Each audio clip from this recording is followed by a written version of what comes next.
आज नहीं तो कल, आज नहीं तो कल गलत करोगे तो सजा पाओगे, कि आज नहीं तो कल गलत करोगे तो सजा पाओगे, हमसे तो छुपा लोगे लेकिन ऊपर वाले से कैसे बच पाओगे। नमस्कार दोस्तों, मैं हूं राजेश आरा और आप देख रहे हैं बड़े चलो न्यूज का प्रेरक कानूनी ज्ञान प्रोग्राम। जी हां, गलत काम अगर हो जाते हैं, करते हैं तो कोई ना कोई देखने वाला जरूर होता है, और इसके अलावा अगर आप कुछ गलत कर देते हैं तो कुछ धाराएं भी लगती है, कुछ कानून की भी जरूरत या सहायता आपको लेनी पड़ जाती है। उसी पर चर्चा करने के लिए आज हमारे साथी एडवोकेट अनिल श्रीवास्तव जी बैठे हमारे स्टूडियो में। नमस्कार सर। नमस्कार। आपका बहुत बहुत स्वागत है हमारे स्टूडियो में। सर, 302 दंड के लिए ये धारा होती है, हमारे दर्शकों को बताएं ये 302 होती क्या है, कब लगती है और इसकी सजा क्या रहती है। देखिए, 302 जो सेक्शन है, 302 आईपीसी इंडियन पिनल कोड का सेक्शन है, ये केवल पनिशमेंट डिफाइन करता है कि किसको कितनी पनिशमेंट होगी मर्डर के केस में। अगर किसी का कत्ल हो जाता है या कत्ल कर दिया जाता है इंटेंशन से, तब हम ये 302 जो है अट्रैक्ट होती है और इसमें बताया जाता है कि कितनी पनिशमेंट उसको होनी। 302 के अनुसार जी किसको हत्या माना जाता है।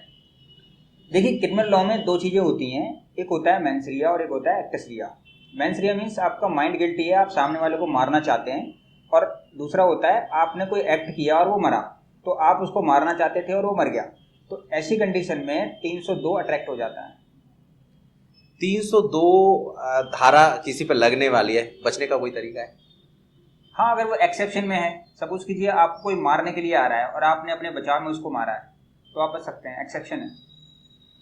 अगर आपसे कोई मर जाता है, वो उस कंडीशन में जब वो आपको मारने की कोशिश कर रहा हो और आप अपने बचाव में कुछ ऐसा करते हैं जिससे उसकी मौत हो जाती है, तो 302 नहीं बनेगी। सर, धारा साबित करने के लिए क्या एविडेंस चाहिए होते हैं सर?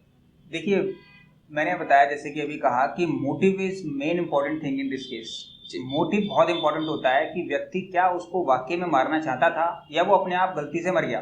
दोनों में बड़ी असमानताएं, थोड़ा सा डिफरेंस होता है। अगर किसी व्यक्ति की डेथ हो जाती है हमारे एक्ट से और हम चाहते भी हैं उसको मारना, तो डेफिनेटली 302 लगेगा। 302 का क्लियर कट केस है जी। और अगर हम अपने बचाव में, यानी सामने से हमें कोई मारने आ रहा है और अपने बचाव में डिफेंड किया और उसकी डेथ हो जाती है, तो 302 नहीं बनता है, वो एक्सेप्शन कंडीशन में चला जाता है।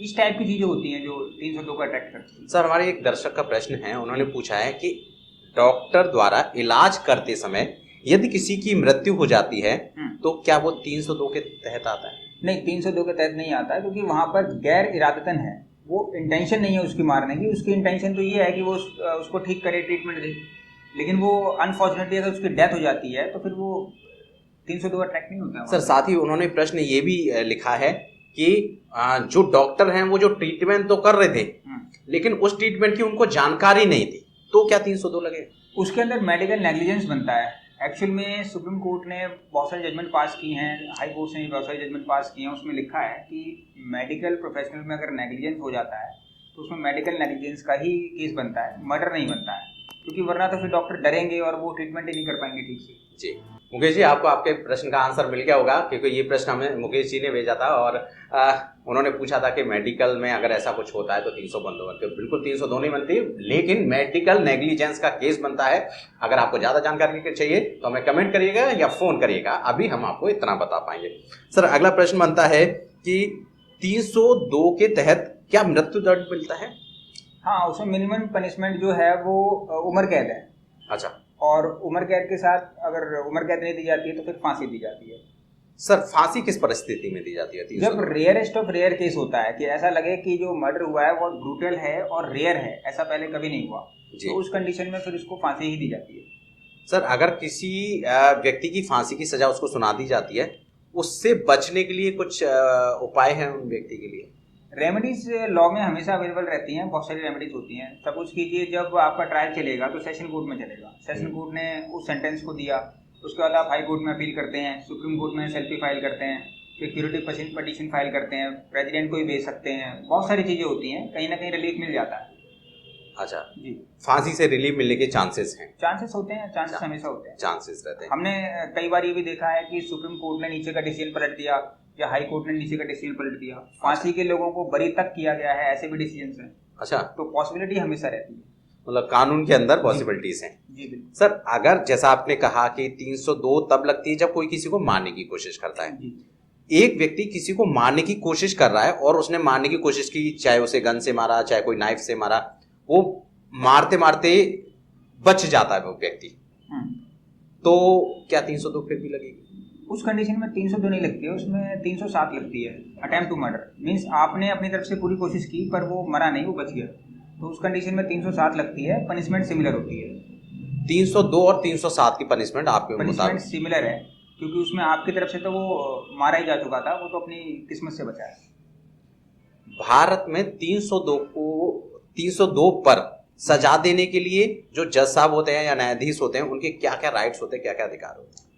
भारत में सिर्फ सेशन जज को ये पावर है या फिर डिस्ट्रिक्ट जज को ये पावर है। डिस्ट्रिक्ट जज साहब जो है सेशन जज को अपॉइंट करते हैं। कई बार डिस्ट्रिक्ट जज और सेशन जज एक ही होते हैं, तो वो इस केस को सुनते हैं। अगर किसी व्यक्ति को फांसी दी जाती है या फिर लाइफ इम्प्रिजनमेंट दिया जाता है, उम्र कैद की सजा, तो उसके लिए कंफर्मेशन के लिए हाई कोर्ट को भेजा जाता है। कंसर्न जो हाई कोर्ट होता है स्टेट का, वो कंफर्म करते हैं, उसके बाद वो सेंटेंस कंप्लीट होता है।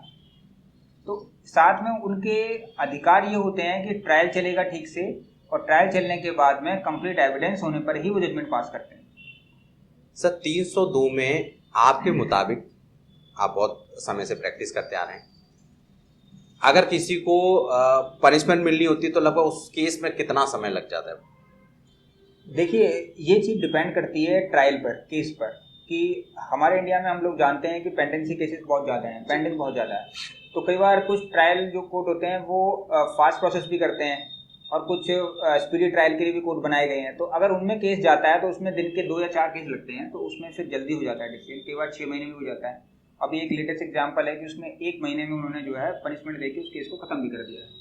तो वो केस पे नहीं, कोर्ट पे भी डिपेंड करता है। कोर्ट पे भी डिपेंड करता है।